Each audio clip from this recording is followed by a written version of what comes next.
Hello, this is Talking Europe on France 24. I'm Catherine Nicholson, and my guest today is the head of the European Parliament's Foreign Affairs Committee, David McAllister, a German member of the European People's Party group from the CDU party of former German Chancellor Angela Merkel. Mr. McAllister, thanks very much for being with us.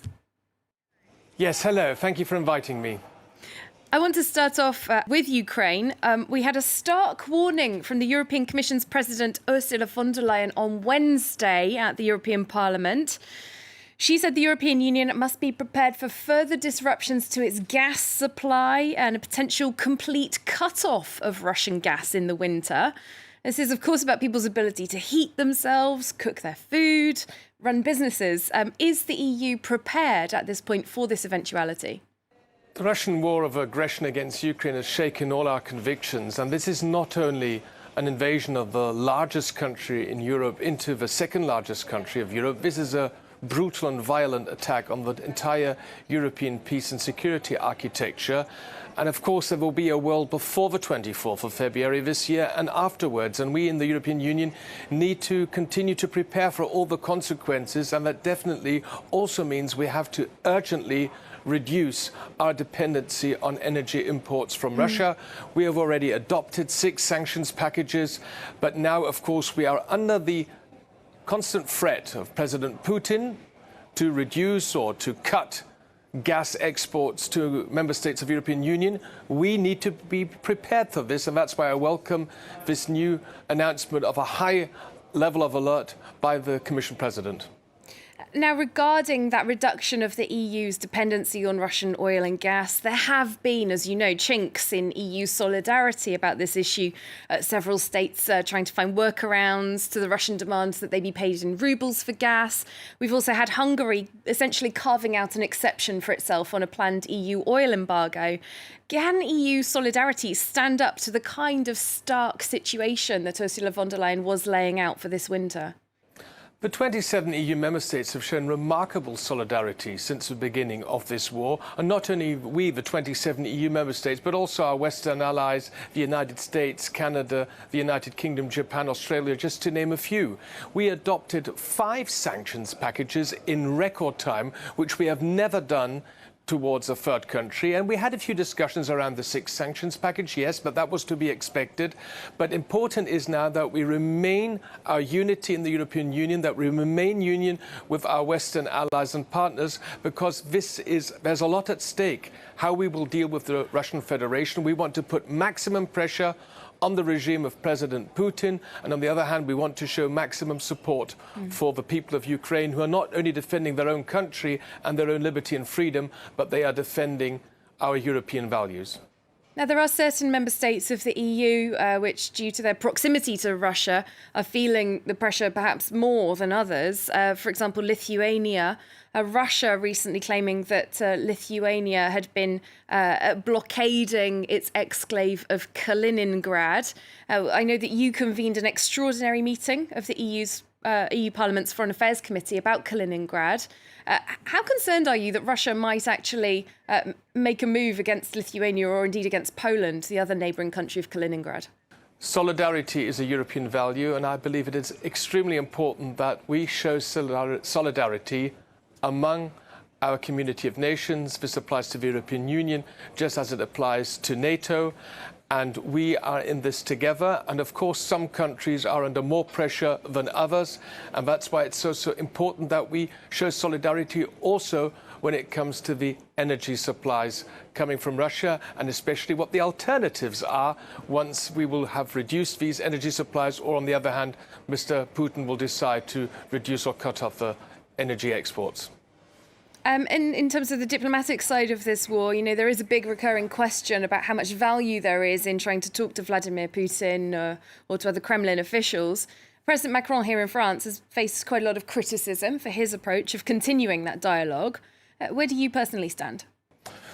We have to show a very clear stance towards the Kremlin. What the Russian Federation is doing is a most brutal, violent aggression towards an independent sovereign country, and we are showing solidarity on all fields and in all areas with Ukraine. Diplomatic methods, diplomatic efforts are also required, and that's why it's good that heads of government and member states talk to Mr. Putin, try to get a message across. But unfortunately, in the moment, he's not listening to our messages, and that's why we need to continue to support Ukraine in their heroic fight against the Russian invaders.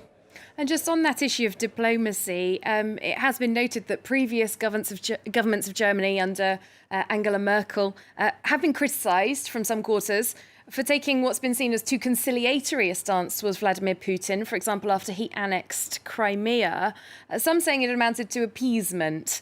Do you agree that Europe and its biggest member state, Germany, your home country, took the wrong stance there? I think once this war is over, we will have to thoroughly analyse not only how to deal in future with the Russian Federation, which, as long as President Putin will be in power, will be a serious threat to our European peace and security architecture.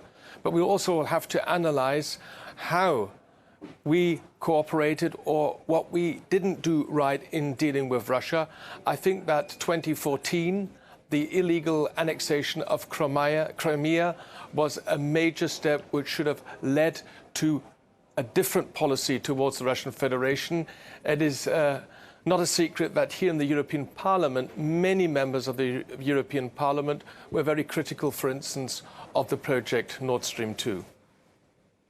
Let's move on, looking elsewhere in the EU's neighbourhood, to the Western Balkans region. There was disappointment for countries of the Western Balkans recently that their efforts to move towards starting the process of joining the EU, or continuing the process for some, are making quite slow progress. Now, I know that you're a particular expert on this, especially Serbia. What's your reaction to these latest developments, or indeed lack of them? Well, I thought the Western Balkans summit in Brussels was a disappointment. There were no substantial news coming from the summit apart from the leaders meeting with the 6 Western Balkan heads of state and government. All 6 countries in the Western Balkans have a European perspective, and there's no region in Europe which is so close to us in the EU historically, politically, geographically, economically than the 6 Western Balkan countries. They are surrounded by EU member states. They lie in the heart of Europe. Now, all 6 countries are moving towards EU membership, but at very different speeds. Montenegro is called the front runner. We're also in accession negotiations with Serbia, but we are not really making progress. I very much regret that it was not possible to start the accession negotiations with North Macedonia and Albania because of the dispute between Bulgaria and North Macedonia. I very much regret that it was not possible to grant visa liberalisation to Kosovo, even though the Kosovars have fulfilled all the requirements which we asked them to do so. And also we've seen no progress in opening further chapters with Serbia or Montenegro. So all in all, in the moment, the Western Balkans are a bit stuck in their relations with the European Union, and this has to be made differently. We need to improve our approach towards the Balkans. There are those, though, who say that this existing process was designed to be somewhat slow. There are, as you know, big requirements on any country wanting to join the EU to get their democratic standards up to scratch, for example. Some say there are risks if we rush this process. No, and it's not about rushing the process. The criteria for becoming a member of the European Union are very clear. In the end, a country has to fulfill all the very ambitious political, economic, financial and judicial criteria. There can be no shortcuts and there can be no rebates. But we, as a European Union, expect the candidate countries to deliver, and they are trying to do so. But on the other hand, we must also deliver on our promises. And we have made a few promises towards the Western Balkan countries where we haven't delivered. So both sides are responsible that we make this accession process more credible and that more trust can be built up once again on both sides. Both sides have to deliver. Moving away from countries wanting to join the EU, looking at one that's left, the UK. You are, of course, half British. You're part of the European Parliament's group that's dealing with post-Brexit relations. Now, the UK currently trying to pass its own new law that would allow it to go against parts of the post-Brexit deal that relate to Northern Ireland. A few days ago, I asked the British Foreign Minister, Liz Truss, about this. I want to play you out part of what she told me. Well, first of all, we did sign the protocol, but we signed it in abstract before it had been implemented. Boris Johnson negotiated the protocol. He did. He co-authored it. He did. Yeah. And but what we signed in abstract has not worked on the ground, and it's creating very, very serious problems. And I think in that situation, it's right to seek a better outcome. David McAllister, you've said that you want the British government to come back to negotiations with the EU. Liz Truss and London saying the talks haven't worked, they have to go it alone. Where do we go from here? I very much regret that the UK government has drafted this UK bill on the protocol on Ireland and Northern Ireland. This protocol was mutually agreed. It was painstakingly negotiated over many, many months and in the end ratified by both sides. The protocol is not the problem. The protocol is part of the solution of the problem. The problem is and remains Brexit, and especially the very hard way, the hard form of Brexit the UK government chose. We believe that we can solve all the existing problems in Northern Ireland on the basis of the protocol. It's about the correct implementation of the protocol, but I ask the UK government to return to the negotiating table. Let's talk about how we can solve all the outstanding issues on the basis of the protocol, but we shouldn't question the protocol in general. The protocol cannot be renegotiated. David McAllister, thank you very much for speaking to us here on Talking Europe. Thank you. And thanks to you for watching. Do stay with us. My colleague Armin Georgian taking over for part 2 of the programme in a few minutes' time.